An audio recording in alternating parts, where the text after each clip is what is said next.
Hello everyone, and peace of Christ to all of you. Please invite your friends, and may the Lord bless us for this day and the coming to come. Before we start, yesterday we spoke about why the Muhammadan they attack Paul. And if you look and you see all those who call themselves Ustad, or the one who take the stage these days, they're doing the businessmen. All of them, they share one thing. When they speak about Christianity, they attack Paul.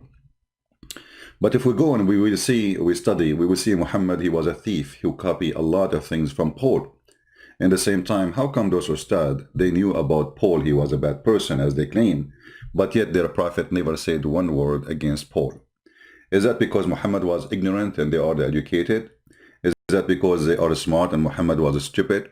Or because it is copy-paste, somebody said something about Paul and the rest to follow? If we go in the Quran, this is just a reminder of what we said yesterday. If you go in the Quran, you will find that Paul is mentioned in the Quran, at least by the scholars, if not exactly in the Quran. But it's mentioned for sure in chapter 36, verse number 14, speaking about three messengers which is sent by Allah. And the first two messengers were sent, they accused him of lying, and then the third messenger was Paul. Go check Ibn Kathir, check Al-Lusi, check all interpretation. You will find that Paul is a third messenger. So, what happened? Why Paul was not long time ago for the Muslims? And we're talking about the scholars, the quality, not those potatoes who go and grow a beard today and they claim that they have knowledge. YouTubers. Why those scholars? They speak goodly about Paul. As an example, book of Sharh al-Bari, very important books for the Muhammadan, speak about Paul being a messenger of God. So very famous, big deal, big shot scholars, they speak about Paul goodly. Then why you are attacking Paul? Secondly, can you find me one teaching of Paul you can say it's wrong? Muslims? Actually, your prophet he stole a lot of things from Paul. As an example, gambling and drinking, drunking, etc. This is a statement of Paul. Your prophet, he took it and he put it in the Quran. He stole it from him. You know, I cannot find more funny argument when the Muslims say Paul is the one who fabricated Christianity. When they go in the stage, they say that the book of Paul written after the Gospels. So how he fabricated Christianity? Their argument is very silly. They are a bunch of kids. They have no idea what they are talking about. Secondly, if Paul is the one who fabricated something, well, there's 12 disciples, and none of them reject what Paul is saying. And none of what Paul is saying reject what the disciples are saying. So it's very, very funny. You know, they say to you that the one who come with the Trinity is Paul. Well, isn't it John? Isn't it Luke? Isn't it Mark? I mean, isn't it the Gospels, all of them? They say and they speak of the Trinity, the Father, the Son, the Holy Spirit, shame on you. So the pagan Muhammadan who follow the pagan Muhammad, they accuse Paul for Paul expose people like them. Now, we heard Muslims for centuries saying to us and to themselves that Muhammad was a person who followed Abraham.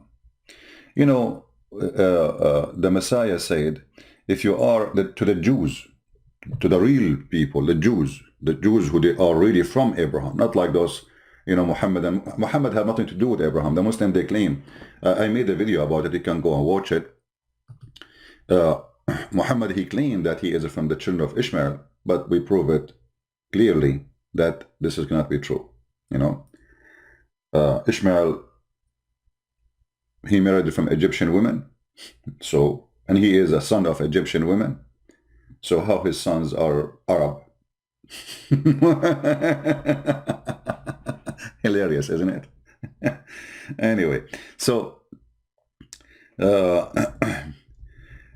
when the Jews, they spoke to the Messiah,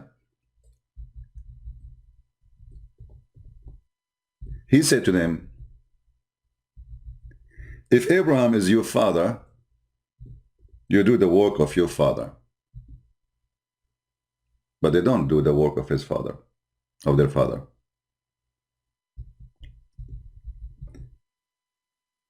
And this is for the Jews, who they are literally from him. They got the right of birth. They got the right of birth, yet the Messiah saying to them, if you are a children of your father, you do the work of your father. So even the Messiah, our Lord, and he is the only master we obey, he said clearly that to be of Abraham,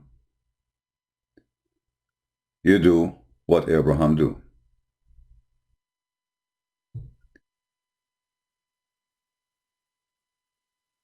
So what Muhammadan have to do with Abraham? Muhammad is a person who kisses a stone, go around the stone, claim that if you touch a stone, the stone erases your sin. Is that the teaching of Abraham? Or Abraham, he fought against bowing down in front of stones and kissing stones? How you claim that you are from Abraham, but you do the act of paganism? They said, Abraham is our father, they replied. And he said to them, if you were the children of Abraham, you would work the work of Abraham. Do Muhammadan work the work of Abraham? And this is John chapter 8, verse number 39. Nothing in Islam is even close to Abraham teaching. Not even close. Even if Muhammad and Muslims, they try to copy and to resemble, like a Chinese manufacturer trying to make a brand look real. But Muhammad, he failed badly. The Muslim, when they say to us, Muhammad was a prophet at the age of 40 years. Question: what was Muhammad's religion before the age of 40 years? Do we have any Muslim in the chat? Do we have any Muslim in the chat to answer us?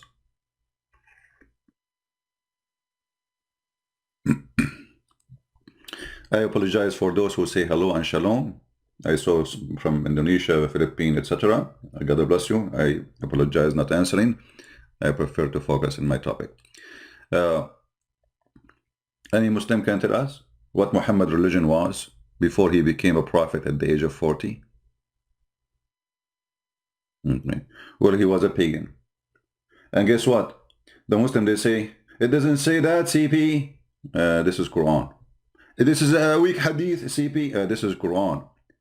This is weak Quran, CP. Okay, this is weak Quran. We go with it then. This is your Quran. Chapter 42, verse number 52. Chapter what? 42, verse number 52. Read carefully, Muhammadan. Read carefully.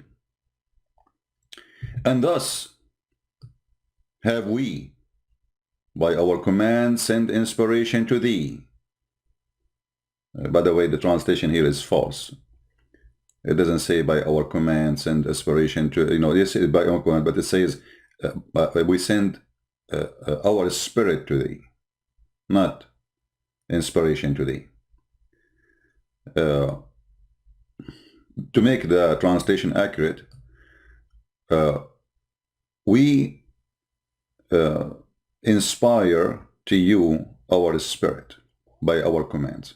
This will make it more accurate. Thou knowest not before, and look, the Muslim, they put the word before between two brackets for us, so you can understand. What was revelation? So Muhammad, he don't know anything about revelation before the age or before the date when the angel Jibreel, the squeezer, his name is the squeezer in Islam, he squeezed you. He squeezed Muhammad. He do not know anything about revelation. And we will go back to that. And what was faith? So Muhammad have zero revelation, zero faith, and he do not know about them anything. Do you see it, people? Do you see it? By the way, for those who are listening, later we will go to the quality of life account, and we will be live on there if you like to join us. So you know not before today.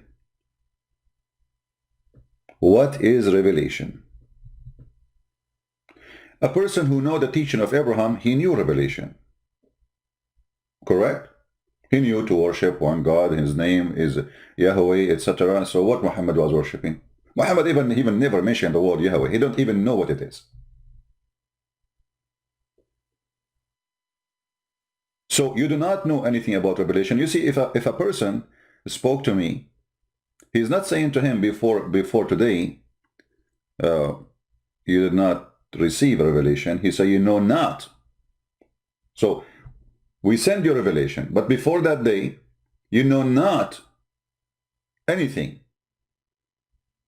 about revelation. That's mean I'm speaking to a person who is zero in knowledge of revelation. He don't know what Abraham, he do not know what Jesus, he do not know what Isaac, he do not know what Israel, he do not know anything. And the Quran confirm that he know not anything, have no knowledge. What the Muslim will say? Listen to the Muslims' answers and you would die laughing. Actually, I wish I can see some Muslims in the chat giving us answers. So Muhammad, the pagan, confirm in the Quran, he have no revelation and he have no faith. No faith. And you do not know what faith. I mean, look what this is about. Not only he do not know revelation, he have no faith in the true God, whoever that God is. Do you see it, Muslims?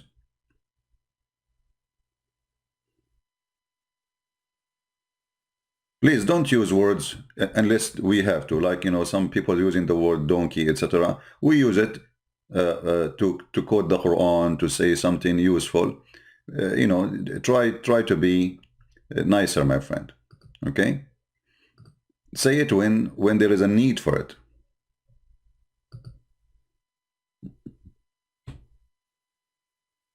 Say it when there is a need for it. Like I say, he lived as a donkey, he came as a horse. You know, that's it. The Quran says the similarity of those who carry the Torah is the same as donkeys carry books. Say it when there's need for it. And here we see that the Muhammadan, they are carrying the Torah. They speak of the Torah. They claim that the Torah even belonged to their God. And then we find that the one who come to them with the knowledge, he have zero information about the Torah. He have zero information about the revelation of the gospel. He have zero faith in anything. So how this person will teach us? How a person confirmed in your own cult book, a book made by him actually, this book, the author of this book, all of us, we knew that Muhammad the thief, he stole maybe 90% of the book from, you see, all the verses Muhammad he made about his private part, about his wives, about sexual things, is made by him. Most of the rest is a story from the book of Waraq ibn Nawfal.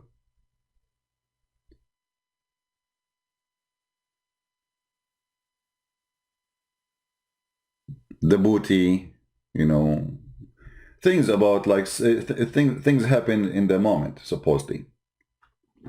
As you know, Waraq ibn Nawfal was making a book in Arabic, and even the Muslims, they confirmed that, and that's supposedly the Arabic gospel.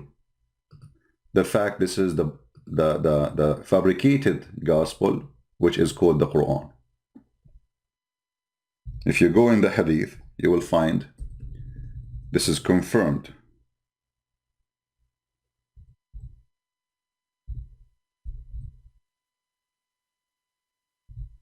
By the Muslims' hands. Thank you for confirming that to us and bringing some of the truth about the fabrication or the fraud. So you will see here, when Muhammad, he went to the cave and the angel, he squeezed him 3 times, ordering him to read, which is funny. Then after that, his wife, she took him to Waraq ibn Nawfal, and I believe strongly Waraq ibn Nawfal is the true father of Muhammad. It says here, Waraqa was the son of paternal uncle, i.e. her father, brother, who during the pre-Islamic period became a Christian. In fact, he did not become a Christian, he became Nasara. Nasara is like Jehovah's Witnesses, false Christian cult. And he used to write Arabic writing, and he used to write the gospel in Arabic. Where is that gospel in Arabic? It confirmed that in the time of Muhammad, by the hand of the Muhammadan, by the witnessing of the wife of Muhammad, that in the time of Muhammad there is Arabic gospel. What is that? What is that? And if there was Arabic gospel, he was translating from which language?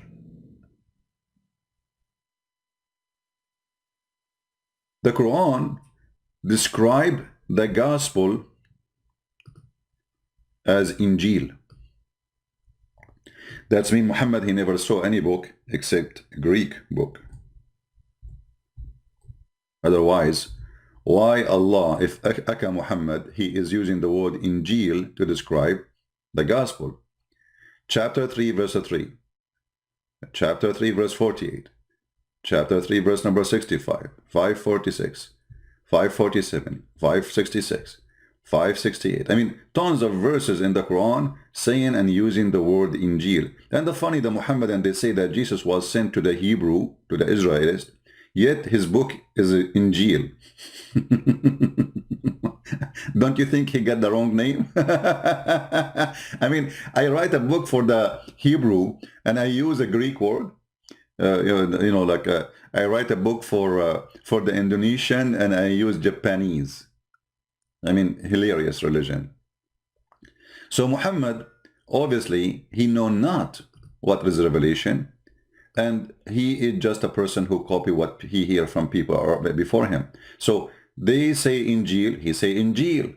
They say Torah, he don't know what Torah mean. Actually, not a single Muslim he knew what the word Torah mean. Not a single Muslim knew what the word Injil mean. When they say to you in English, gospel, in fact, it doesn't say gospel, it says Injil. Gospel is a translation for Injil, right? Yeah. But Injil, which is the good news. Why you are using a Greek word? Why Allah he chose a Greek word? Was Allah Greek? Maybe he was a Greek philosopher. Maybe he was living between the Greek Allah. Maybe Allah he got married from Venus. If you remember in the Quran where it's speaking about the two angels who sent down to earth, Harut and Marut. Harut and Marut sent by Allah to open Harry Potter school, and we made videos about it. And the purpose of this Harry Potter school is to teach magic to the human being. Read carefully. It says here, and which the magic which was revealed to the two angels in Babel. So Allah he sent them in the elevator of Babel Tower. Harut and Marut, they come down, and what they did, they will not teach anyone until he signed a disclaimer. They say to them, we are teaching you only to make a husband and wife get divorced from each other. Have you ever heard of a silly holy book like this?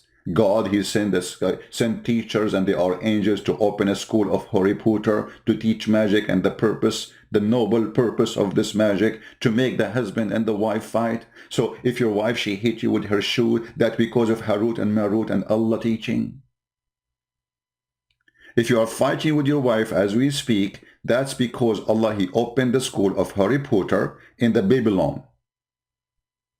And then many, they join the school and they sign disclaimer. Hello, hello, sign here. Warning, warning. We are not teaching you to become an infidel. We are teaching you only to cause division. I mean, look at this stupidity. Read carefully. And from those two angels, people learn that by which they cause division between the man and the wife. Thank you, angels. I mean, those are very useful angels. Hey, angels, are you the one behind the mother-in-law? involvement in marriage? You must be. Like, what do you do exactly? What do? You say like hashtarut, harut, marut, tarut, tarut, and then the guy and the wife start fighting. Shame on you. I'm going to divorce you. I'm going to divorce you first and never love you anyway. You are an idiot. You don't look at yourself in the mirror. The husband, he say, listen to me. You have no idea what you are doing. I am going to show you what I can do. And now I'm following the instruction manual of Harut and Marut.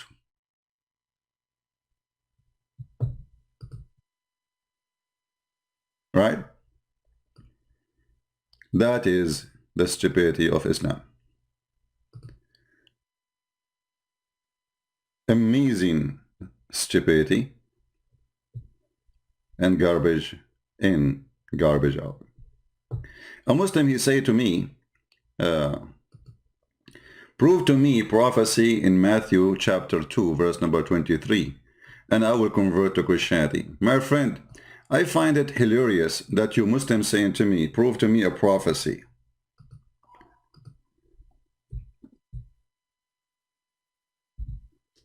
Your Quran says that Jesus can raise people from death. He can heal the leper. He can make the blind see. He is alive until now. And your majesty is saying to me, prove to me, and I will convert. No, I don't want you to convert. If you convert, I will be laughing at who? Thank you. Prove to me, right? Who? To you? About what? And then we say that he will be called. They called him already. Isn't you Muslim? You call his followers Nasara.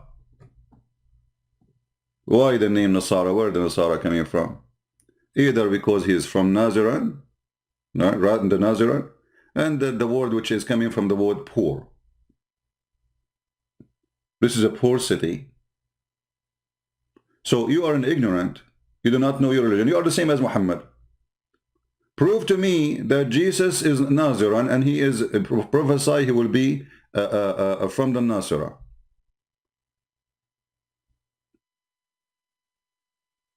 Are you there?